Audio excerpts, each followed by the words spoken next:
IBA Grads, Gateway to Your Desired Future. अस्सलाम वालेकुम students, उम्मीद है कि आप लोग खैरियत से होंगे। आज की वीडियो बनाने का मकसद ये है कि फर्स्ट ईयर कॉम्प्रिहेंसिव पेपर के फिजिक्स के एमसीक्यूज का सॉल्यूशन डिस्कस किया जाए आप लोगों से।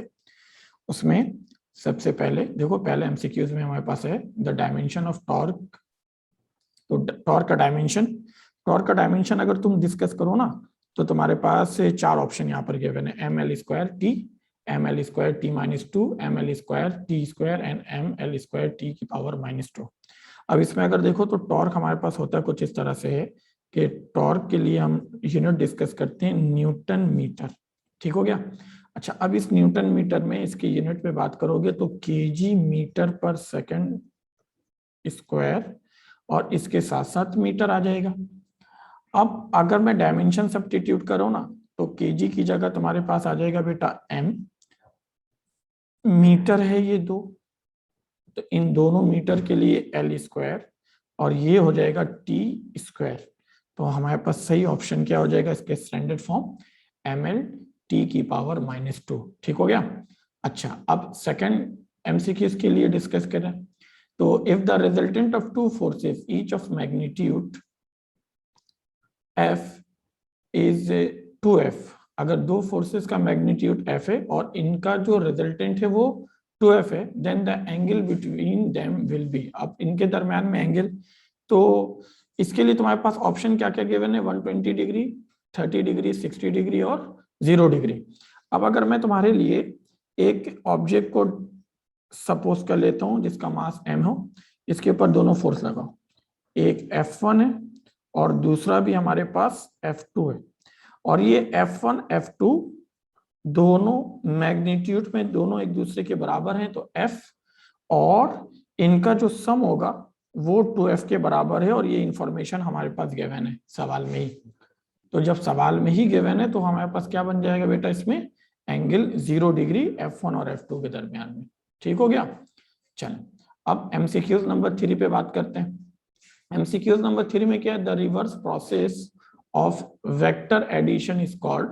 वेक्टर एडिशन के लिए रिवर्स प्रोसेस, तो वेक्टर एडिशन के लिए रिवर्स प्रोसेस में देखो, अगर एक में लिखा हुआ है सब्ट्रैक्शन, फिर negative of vector, resolution of vector और मल्टीप्लीकेशन ऑफ वेक्टर्स।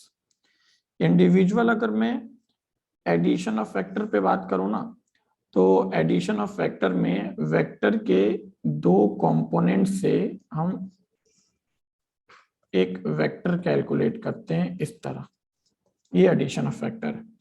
और रेजोल्यूशन ऑफ वेक्टर क्या कहलाता है कि जब वेक्टर और उसके एंगल से हम क्या कैलकुलेट करते थे, उसके दो मैग्नीट्यूड, एक एफ कॉस थीटा और दूसरा F Y is equal to F sine theta. तो इसका सही जवाब हमारे पास रेजोल्यूशन ऑफ वेक्टर होगा। ठीक, चलें अब एमसीक्यूज नंबर 4 पे देखते हैं। The component of a vector is dash value in a given direction. अब इसके लिए ऑप्शन देखो, तो एक हमारे पास है effective, ineffective, both A and B and none of this. तो किसी भी वेक्टर के कंपोनेंट पे बात किया जाए तो मेरे पास एक एक्स एक्सिस, दूसरा वाई एक्सिस है और ये वेक्टर एफ है और गिवन डायरेक्शन है, तो इसने हॉरिजॉन्टल के साथ सपोज एंगल थीटा बनाया, तो ये एफ एक्स है वाई डायरेक्शन में और एफ एक्स है हमारे पास एक्स डायरेक्शन में और एफ वाई है वाई डायरेक्शन में। इन दोनों कंपोनेंट पे अगर बात करें तो किसी भी वेक्टर का जो कंपोनेंट है वो किसी भी गिवन डायरेक्शन में इफेक्टिव वैल्यू कहलाते हैं। ठीक है, तो इसका सही जवाब है effective value. Next, the unit vector I J and K are dash to each other. Unit vector I J के आपस में क्या होते हैं, तो इसके गिवन ऑप्शन में देखो, parallel, perpendicular, anti parallel, at an angle. तो याद रखिएगा आई बिलोंग्स करता है हमारे पास एक्स एक्सिस के साथ, जे वाई एक्सिस के साथ, के जेड एक्सिस के साथ, तो ये परपेंडिकुलर टू ईच अदर होगा। तो इसका सही जवाब हमारे पास परपेंडिकुलर ना। उसके बाद देखोगे, the dot product of two vector is given when. अच्छा, अब इसमें क्या है, दो वेक्टर हैं,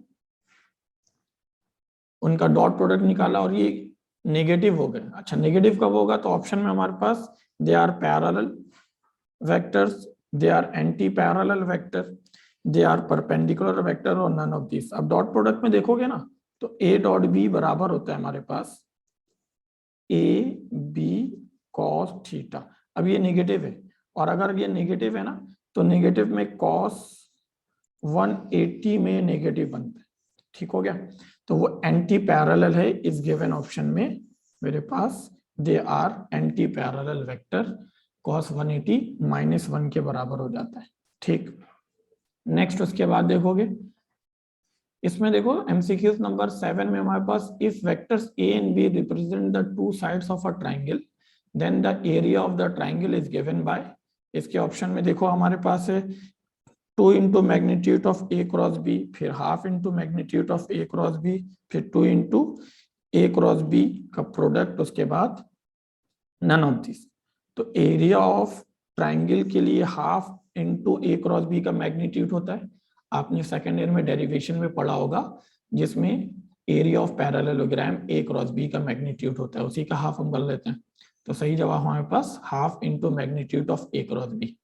अब देखो अगला, if the average and instantaneous velocities of body are same the body will move with, एक ऑप्शन हमारे पास क्या है मेरा बेटा, variable velocity, uniform velocity, uniform acceleration and variable acceleration. अब देखो दो पॉइंट हैं, एक ए है और दूसरा बी है, और सवाल के मुताबिक एवरेज मतलब ए और बी के दरमियान एवरेज वेलोसिटी और एक इंस्टेंटेनियस मींस हर पॉइंट पर जो वेलोसिटी है ये दोनों एक दूसरे के इक्वल हो जाएं, सेम हो जाएं। ठीक है, तो फिर बॉडी की वेलोसिटी क्या हो जाएगी, यूनिफॉर्म। तो हमारे पास सही ऑप्शन होगा यूनिफॉर्म वेलोसिटी। ठीक है, नेक्स्ट एमसीक्यू नंबर 9 में देखो, dropping from rest body X falls freely from for 4 second and body Y fall freely for 4 second, comparing with body X body Y body X will fall.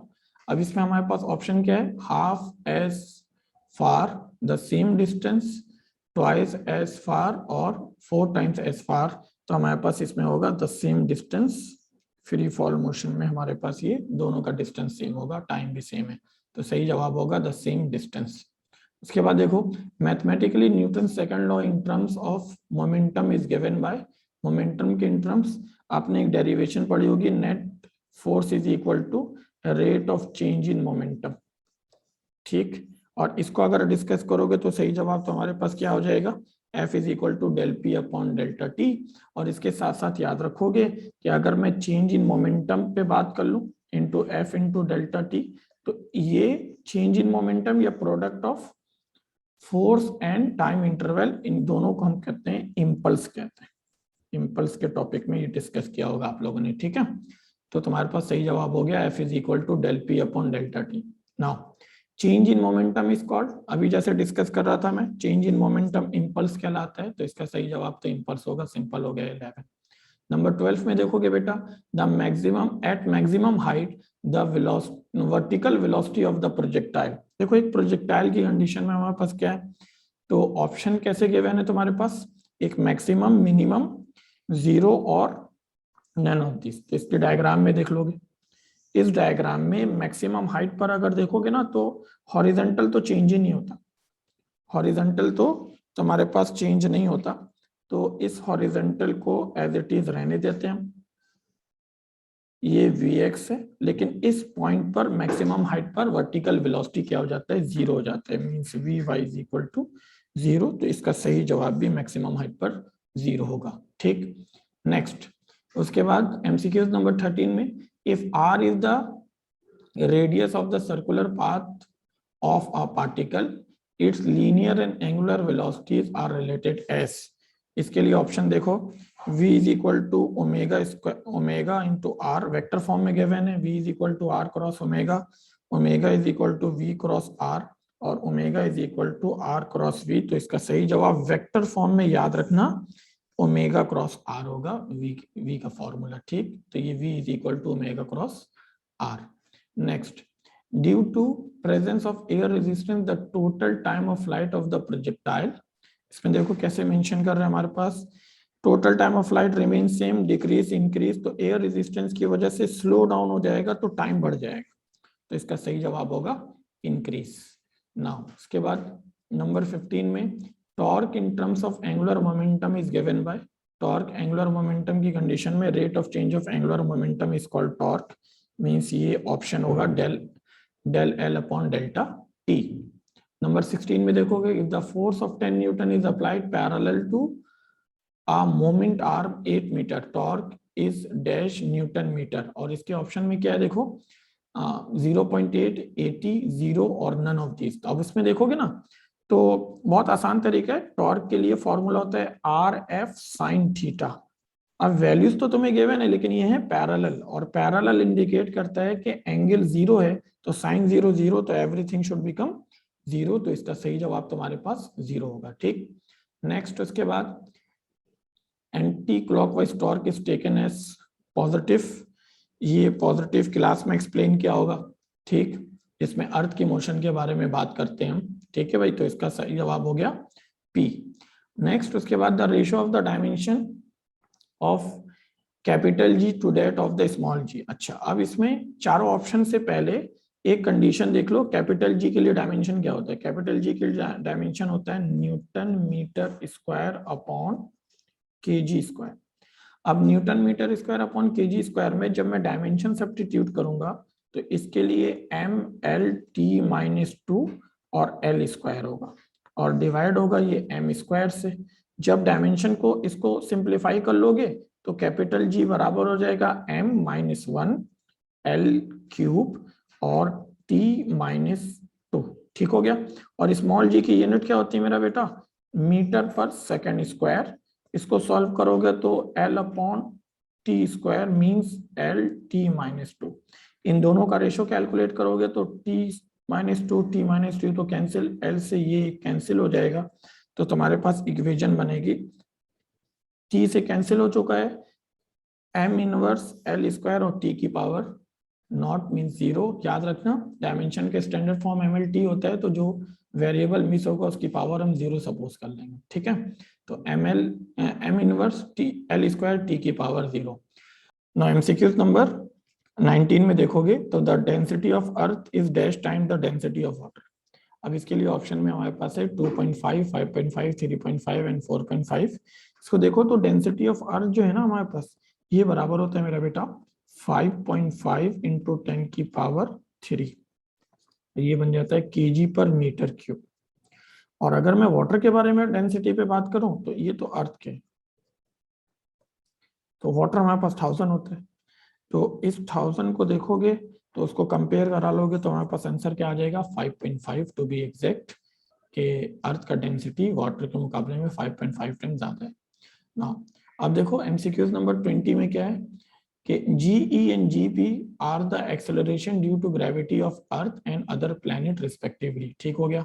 If the mass and radius of the planet is twice that of the earth then, तो relation हमें calculate करना है। इसका एक formula मैं तुम्हें shortcut में discuss कर लूं कि अगर किसी प्लैनेट का ग्रेविटी हमें कैलकुलेट करना हो तो ये बन जाता है मास टाइम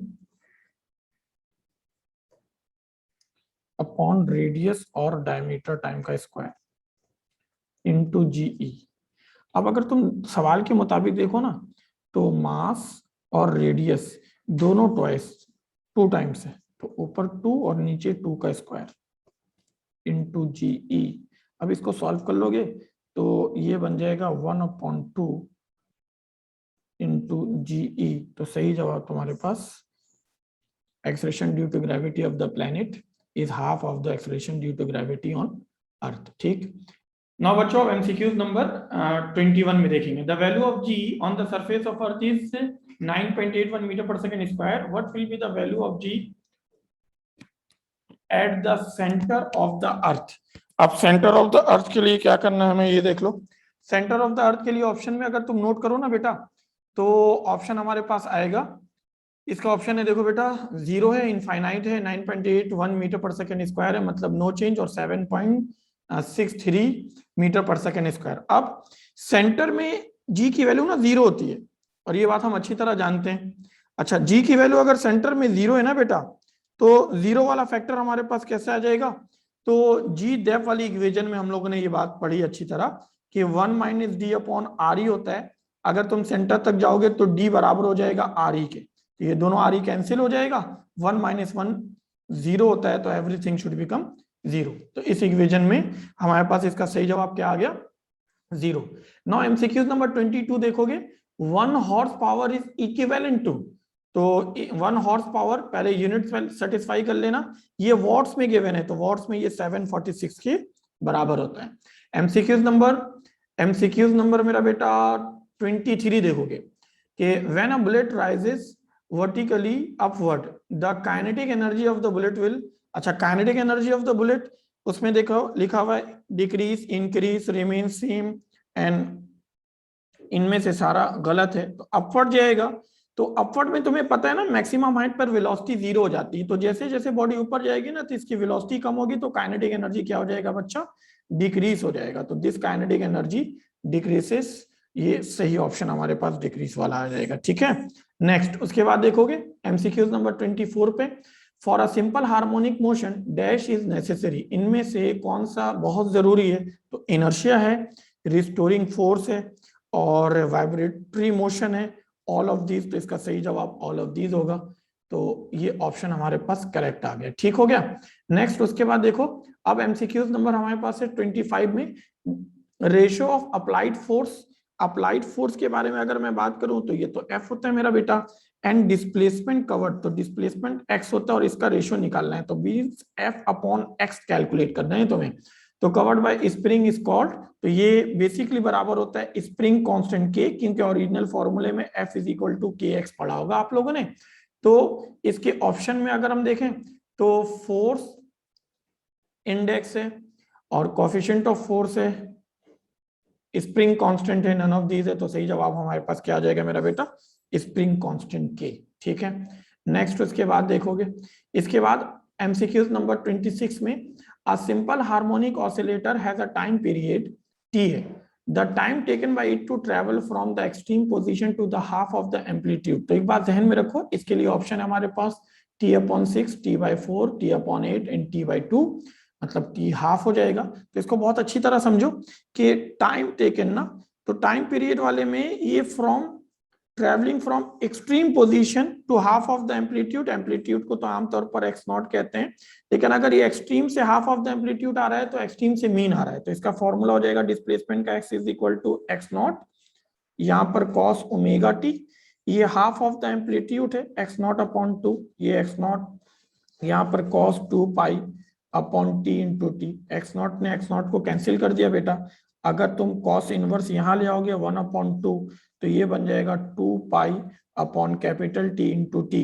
मीन्स ये बन जाएगा पाई/3, क्योंकि कॉस हाफ 60 डिग्री के बराबर होता है, तो और ये हो जाएगा 2 pi upon capital T into T, pi ने पाई को कैंसिल किया, टी ऊपर आ जाएगा, 2 3 6 is equal to T, and सही जवाब आपके पास t/6 आ जाएगा। ठीक है मेरा बेटा, उम्मीद है कि ये सारी चीजें आपको अच्छी तरीके से क्लियर हो रही होंगी। एमसीक्यूज नंबर 27 में देखो, Laplace made a correction that the compression and expansion in compression of sound wave is, तो इसमें है आइसोथर्मल ऑप्शन में, और एडियाबैटिक देखोगे, आइसोकोरिक देखोगे, आइसोबैरिक, तो एडियाबैटिक के लिए लप्लास की करेक्शन आए थे हमारे पास, अगर तुम्हें याद हो। इसके लिए एक और फंक्शन था, याद होगा तुम्हें, Newton formula for speed of sound, तो न्यूटन के मुताबिक आइसोथर्मल उस वो लेकर काम किया था, जिसमें टेम्परेचर कांस्टेंट था, बॉयस लॉ को अप्लाई कर रहा था वो। नाउ 28 में देखोगे, the velocity of sound in space, space में वैक्यूम मतलब 0, ठीक, कोई मीडियम मौजूद नहीं होता, तो इसका सही जवाब 0। 29 में देखोगे, the velocity of sound wave, velocity of sound wave में क्या होगा, increase with increase in temperature, decrease with increase in temperature, does not change with increase और डिक्रीज ऑफ टेम्परेचर, और नन ऑफ दिस। तो velocity of sound directly proportional to √T होता है temperature के, तो increase with increase in temperature आएगा हमारे पास सही जवाब। ठीक हो गया, अब एमसीक्यूज नंबर 30 में, which of the following represent compression wave, compressional wave, तो इसमें साउंड वेव है, लाइट वेव है, रेडियो वेव और एक्सरेस, तो साउंड वेव हमारे पास इसका सही जवाब होगा। ठीक हो गया, नेक्स्ट 31 में देखोगे, velocity of sound calculated by Newton, formula was, Newton के मुताबिक velocity of sound 280 metre per second है, लप्लास ने इसको करेक्शन करके 332 मीटर पर सेकेंड सॉल्व किया था, ठीक है। एग्जैक्ट वैल्यू तो at 0 degree centigrade 332 metre per second है अकॉर्डिंग टू लप्लास। नाउ 32 में pitch of the sound depend, तो pitch of the sound frequency और पिच दोनों एक दूसरे के डायरेक्टली प्रोपोर्शनल होता है, तो फ्रीक्वेंसी के ऊपर डिपेंड करते हैं। नाउ 33 में in aerodynamic the ratio of the velocity of sound wave to the velocity of the sound source is called. Aerodynamic में देखोगे तो बीट्स है, मैच नंबर है, हार्मोनिक है और नन ऑफ दीज है, तो इसमें मैच नंबर से ही जवाब होगा। तो मैच नंबर का फॉर्मूला हमारे पास आमतौर पर मैच नंबर का फॉर्मूला स्पीड ऑफ ऑब्जेक्ट और नीचे स्पीड ऑफ साउंड आमतौर पर 340 लेकर हम सॉल्व करते हैं, ठीक है। इन्हीं का रेशियो सॉल्व होता है हमारे पास। नेक्स्ट 34 में देखोगे when a sound source move towards a stationary listener there is, क्या होगा भाई, तो फ्रीक्वेंसी चेंज होती है, तो अपेरेंट चेंज इन फ्रीक्वेंसी अगर तुम्हें याद हो तो डॉपलर इफेक्ट का केस नंबर 2 और टुवर्ड्स है तो 2A होगा, ये इसमें सोर्स मूव कर रहा है। नेक्स्ट उसके बाद एमसीक्यूज नंबर 35 में the ratio of the fringe with for bright and dark, तो ब्राइट और डार्क के लिए 1:2, 2:1, 1:4 और 1:1। तो अगर ब्राइट हो या डार्क हो, फ्रिंज के लिए हमारे पास फ्रिंज स्पेसिंग है λL/d, ऐसे ही तो दोनों सेम होता है तो दोनों का रेशियो 1:1 आ जाएगा, ठीक है। सही जवाब आपके पास। नेक्स्ट उसके बाद how much movable mirror should be move to replace a bright fringe by a dark fringe. अब अगर इसमें सिंपल ब्राइट टू ब्राइट या डार्क टू डार्क होगा ना बेटा, तो डार्क टू डार्क होगा तो इन दोनों के लिए λ/2 है, सेम फ्रिंज रिप्लेस होंगे तो। लेकिन अगर ब्राइट टू डार्क हो जाए या डार्क टू ब्राइट हो जाए तो इसके लिए λ/4 करेक्ट जवाब होगा, तो सही जवाब हमारे पास λ/4 है, ठीक। नेक्स्ट उसके बाद देखो एमसीक्यूज नंबर 37 में the equation used to determine the speed of light by Michelson. अच्छा, ये पहला साइंटिस्ट था जो एग्जैक्ट फॉर्मूला दिया था जिसने स्पीड ऑफ लाइट को कैलकुलेट करने का। इसका सही जवाब है आपके पास 16d/t, 16d/t, this is the right answer आपके पास, ठीक है। नेक्स्ट उसके बाद 38 में the formula of grating element D के लिए, तो ये L/n के बराबर होता है, length of grating upon number of lines. 39 में in a crystal structure the spacing between different planes can be found using crystal structure के लिए हम ब्रैग्स लॉ इस्तेमाल करते हैं, जिसमें आपने एक फॉर्मूला इस्तेमाल किया होगा 2d sin theta is equal to m λ। अब नंबर 40 में देखोगे focal length of the combination of lenses in is obtain by, तो इसका फॉर्मूला हमारे पास होता था 1/f is equal to 1/f1 plus 1/f2, तो एडिशन ऑफ रेसिप्रोकल्स, ठीक है। तो सही जवाब हमारे पास एडिशन ऑफ रेसिप्रोकल। 41 में देखोगे the compound microscope of in compound microscope the focal length of the eye piece dashed in the focal length of the objective, तो इसमें लेस देन इक्वल ग्रेटर और डबल, तो ग्रेटर होता है obviously eyepiece के लिए। नाउ 42 में देखोगे लास्ट एमसीक्यूज है magnification of the telescope. Telescope का मैग्निफिकेशन रेशियो होता है ऑब्जेक्टिव और आईपीस वाला, तो हमारे पास इसका सही जवाब होगा f0/fe। जज़ाकल्लाह बेटा। इसी तरह हमारे पास इन टच रहो, और भी सब्जेक्ट के लिए हमारे पास केमिस्ट्री है, फिजिक्स है, बॉटनी है, ज़ूलॉजी है, और बाकी तमाम सब्जेक्ट के लिए भी गाए बगाए हम आपसे इन टच रहेंगे, और तमाम पेपर की कोशिश कर रहे हैं हम एमसीक्यूज आपसे जरूर शेयर करें। जज़ाकल्लाह, अस्सलाम वालेकुम।